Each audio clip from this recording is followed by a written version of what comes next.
కాసేపట్లో కూటమి శాసనసభాపక్ష సమావేశం జరగనుంది. శాసనసభాపక్ష నేతగా చంద్రబాబును ఏకగ్రీవంగా ఎన్నుకుంటారు. తెలుగుదేశం, జనసేన, బీజేపీ కూటమి శాసనసభాపక్ష సమావేశంలో చంద్రబాబును ఎల్పీ నేతగా పవన్ కళ్యాణ్ ప్రతిపాదించే అవకాశం ఉంది. ఈ ప్రతిపాదనను బీజేపీ ఎమ్మెల్యేలు బలపరుస్తారని తెలుస్తోంది. ఇలా ఏకగ్రీవంగా చేసిన తీర్మానాన్ని గవర్నర్కు పంపుతారు. ఈ తీర్మానం అందాక ఏపీలో ప్రభుత్వ ఏర్పాటుకు ఎన్డీఏ కూటమిని గవర్నర్ ఆహ్వానిస్తారు.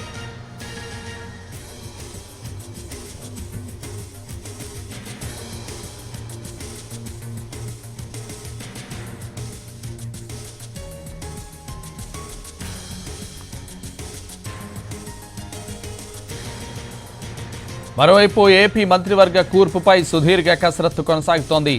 ఏ పార్టీకి ఎన్ని మంత్రి పదవులు ఇవ్వాలనే దానిపై చర్చలు జరుగుతున్నాయి. చంద్రబాబుతో పాటు ఎంతమంది మంత్రులుగా ప్రమాణ స్వీకారం చేస్తారన్నది ఆసక్తికరంగా మారింది. మంత్రివర్గంలోకి బీజేపీ, జనసేనల నుంచి ఎవరెవరిని తీసుకోవాలనే దానిపై కసరత్తు పూర్తయినట్టు తెలుస్తోంది. ఇప్పటికే ఆ పార్టీల అగ్రనేతలు ఓ జాబితాను సిద్ధం చేశారు. అనుభవం, వివిధ సామాజిక వర్గాలకు ప్రాధాన్యత వంటి అంశాలను పరిగణలోకి తీసుకుంటారని తెలుస్తోంది.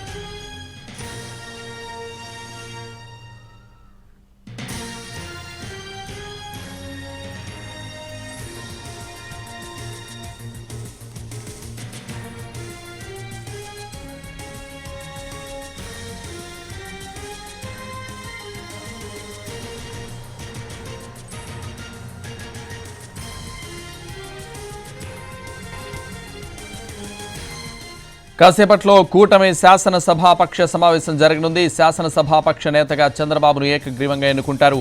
తెలుగుదేశం, జనసేన, బీజేపీ కూటమి శాసనసభాపక్ష సమావేశంలో చంద్రబాబును ఎల్పీ నేతగా పవన్ కళ్యాణ్ ప్రతిపాదించే అవకాశం ఉంది. ఈ ప్రతిపాదనను బీజేపీ ఎమ్మెల్యేలు బలపరుస్తారని తెలుస్తోంది. ఇలా ఏకగ్రీవంగా చేసిన తీర్మానాన్ని గవర్నర్కు పంపుతారు. ఈ తీర్మానం అందాక ఏపీలో ప్రభుత్వ ఏర్పాటుకు ఎన్డీఏ కూటమిని గవర్నర్ ఆహ్వానిస్తారు. ఇదే విషయానికి సంబంధించి మరింత సమాచారం మా ప్రతినిధి పిఎంఆర్ చంద్రశేఖర్ లైవ్లో అందిస్తారు. చంద్రశేఖర్,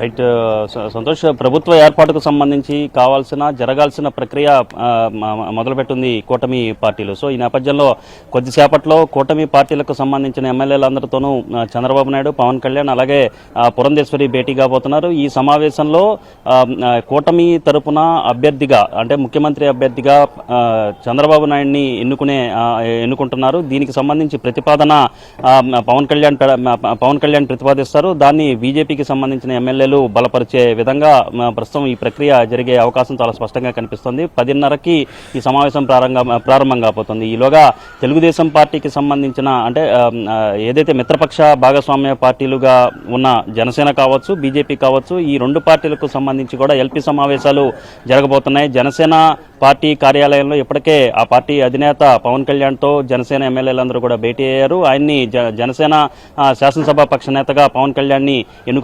ఎన్నుకోబోతున్నారు. మరొక వైపు బీజేపీ కూడా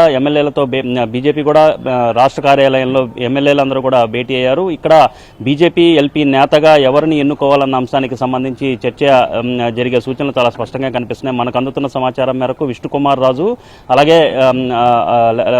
రాజు లేదా ఆదినారాయణ రెడ్డి వీళ్ళిద్దరిలో ఒకరు బీజేపీ ఎల్పీ నేతగా, శాసనసభాపక్ష నేతగా ఎంపికయ్యే అవకాశం ఉన్నట్లుగా జరుగుతున్న పరిణామాలను బట్టి మనకు అందుతున్న సమాచారం మేరకు తెలుస్తోంది.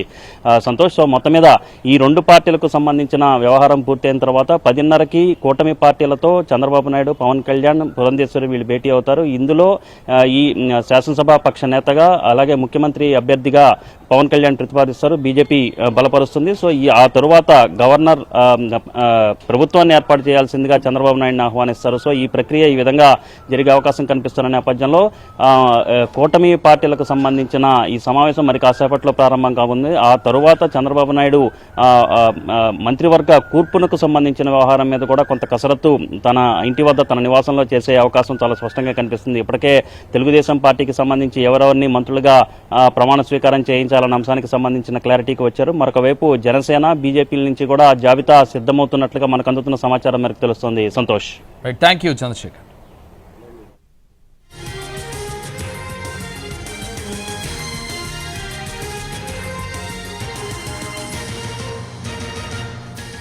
అటు జనసేన పార్టీ కార్యాలయంలో ఎమ్మెల్యేలతో భేటీ కానున్నారు పవన్ కళ్యాణ్. జనసేన శాసనసభాపక్ష నేతగా పవన్ కళ్యాణ్ను ఎన్నుకోనున్నారు ఎమ్మెల్యేలు.